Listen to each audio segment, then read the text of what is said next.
Assalamualaikum, rekan-rekan pembelajar. Di sesi kita kali ini,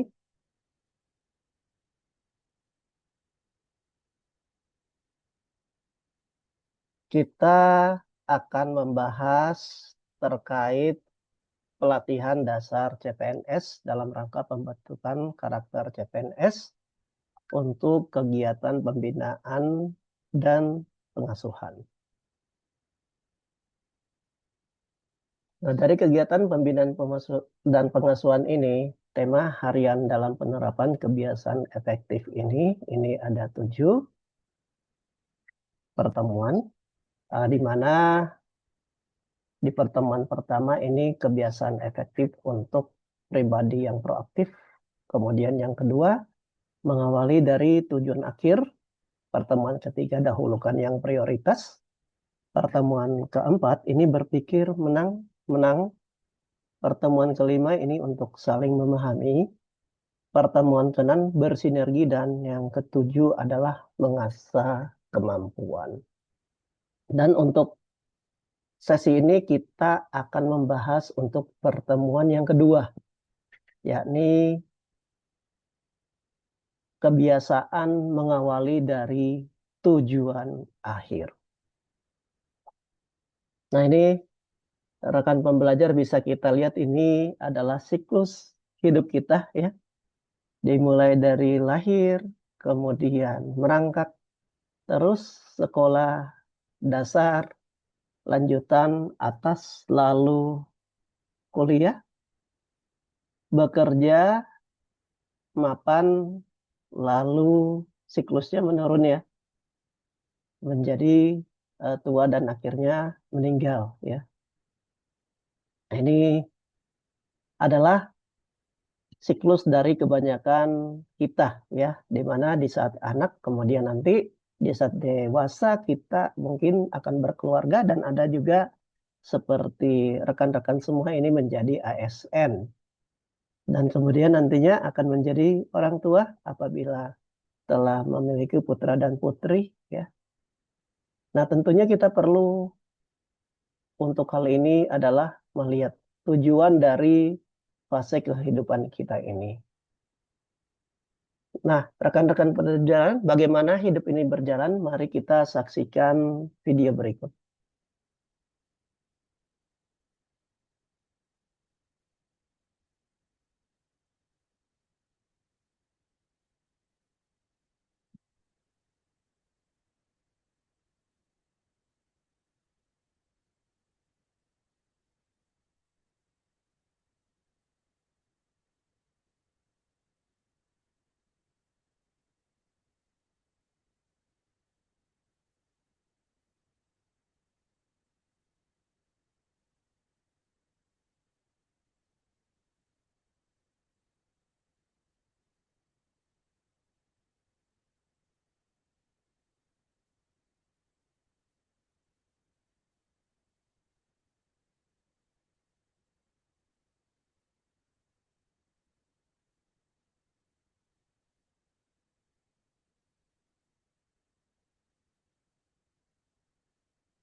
Nah, itu tadi rekan-rekan ya, video bagaimana siklus hidup ya.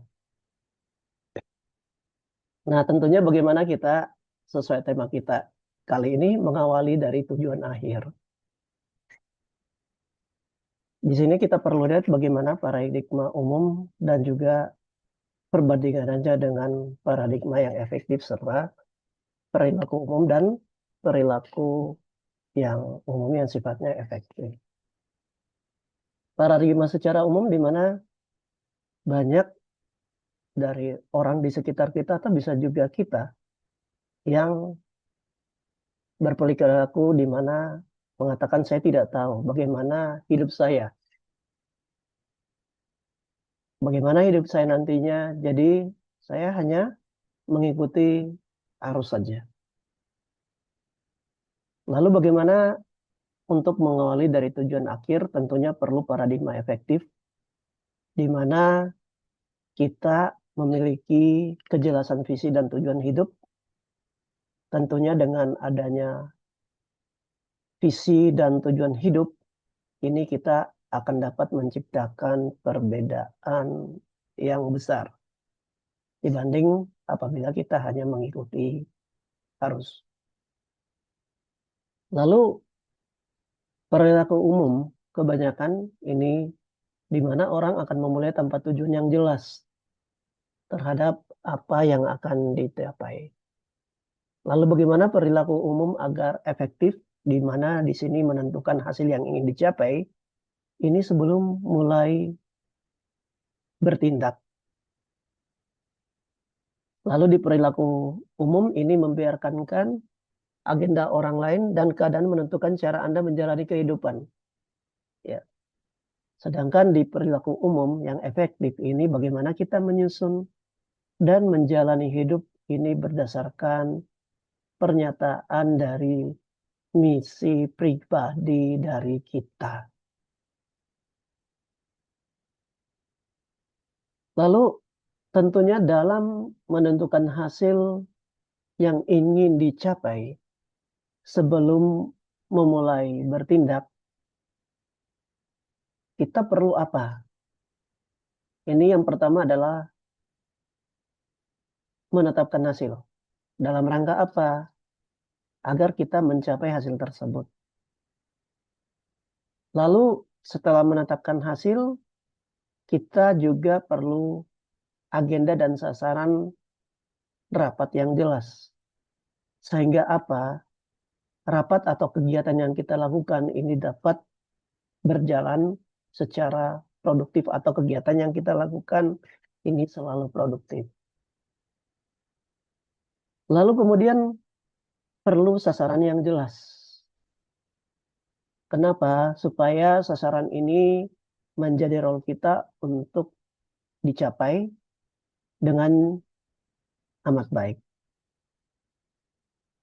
Kemudian kita juga perlu yang namanya misi pribadi yang mengunggah, ya, sehingga kita apa? Hidup kita ini bisa banyak berkontribusi bagi diri kita, lingkungan kita, masyarakat, dan tentunya untuk kesuksesan kita.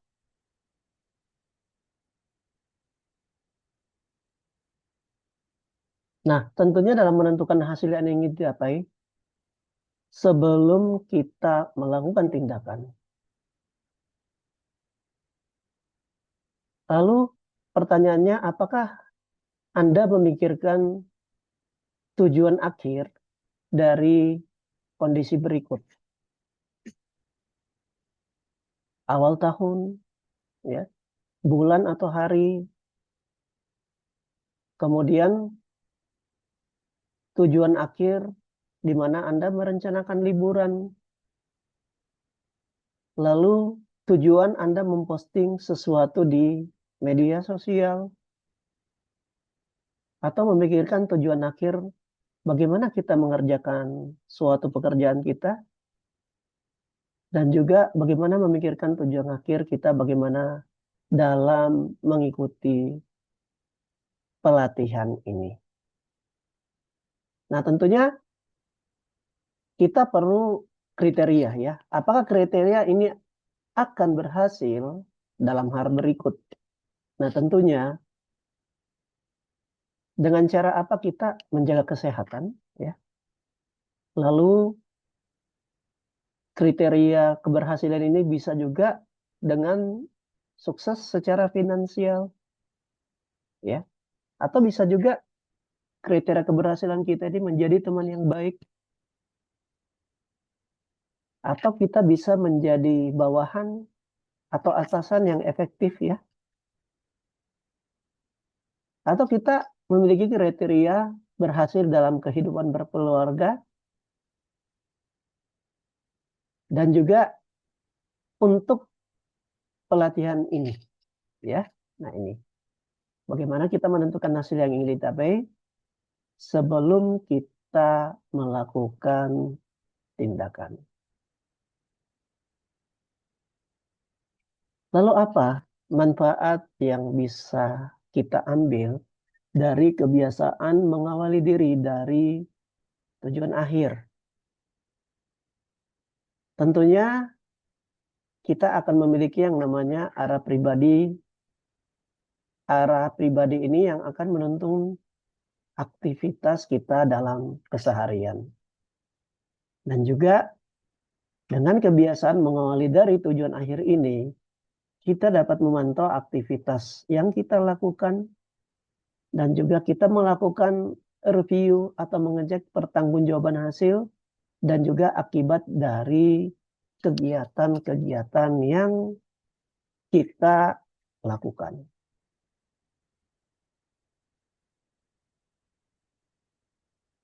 Nah, di sini kita bisa melihat ya, ini salah satu cara bagaimana kita melihat bagaimana atau mengidentifikasi atau mungkin kita memiliki ya orang yang berpengaruh di dalam kehidupan kita. Siapa gitu ya. Nah, tentunya selain kita memiliki atau tentunya kita kebanyakan memiliki ya orang yang berpengaruh dalam kehidupan kita dan juga yang tidak kalah penting bagaimana kita bisa mengenali diri kita sendiri.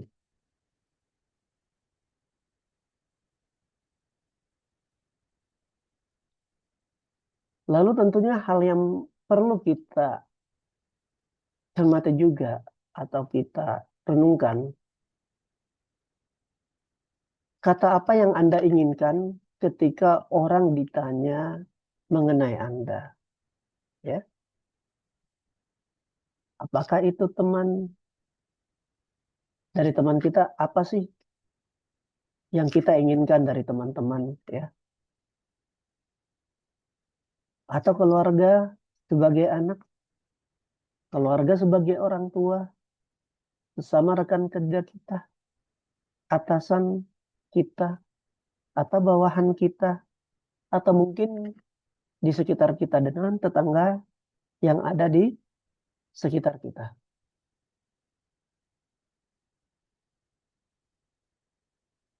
Lalu hal apa yang perlu kita lakukan?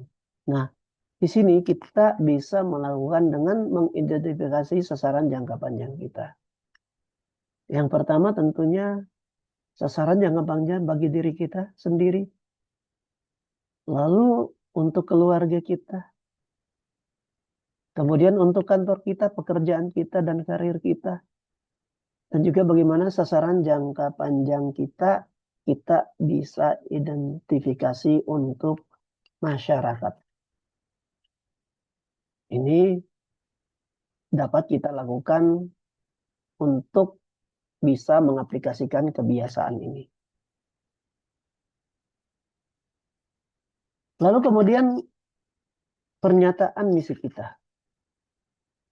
Bagaimana kita membuat pernyataan misi kita untuk diri kita sendiri, untuk keluarga kita, untuk pekerjaan kita, kantor kita, atau karir kita, dan bagaimana kita juga membuat pernyataan misi kita untuk masyarakat banyak. Lalu bagaimana contoh kita membuat pernyataan misi? Ini contoh di akhir kehidupan. Di akhir kehidupan saya ingin dicatat sebagai seseorang intelektual yang menjalani profesi sebagai dosen yang memiliki kredibilitas. Kompeten dalam bidang spesialisasi saya yang ditunjukkan oleh tingkat kesarjanaan dengan jenjang pangkat akademik guru besar, contoh ya, profesor. Lalu pernyataan misi di sini kita bisa dipercaya oleh masyarakat karena saya menjalani profesi ini dengan etis, dilandasi dengan iman kepada Tuhan yang Maha Kuasa, berpegang pada prinsip amal soleh yang selalu bersedia membantu memajukan masyarakat melalui proses belajar mengajar, kegiatan penelitian, ceramah-ceramah, kegiatan dalam menyebarkan ilmu lainnya, baik itu melalui tulisan di media massa ataupun dalam penulisan buku. Ini contoh kita membuat pernyataan misi. Baik, rekan-rekan, demikian tadi terkait bagaimana kita membiasakan diri kita untuk dapat mendefinisikan secara jelas visi dan tujuan hidup kita agar kita dapat menciptakan perbedaan yang besar. Di mana hal ini dapat kita lakukan dengan apa tadi? Menentukan hasil yang ingin dicapai sebelum kita melakukan tindakan serta bagaimana kita menyusun dan menjalani hidup berdasarkan pernyataan dari misi pribadi kita. Nah, rekan-rekan pembelajar, silakan ceritakan kesanmu dan bagaimana cara Anda untuk mendefinisikan sisi dan tujuan hidup Anda untuk menciptakan perbedaan yang besar. Baik, demikian sesi kita kali ini.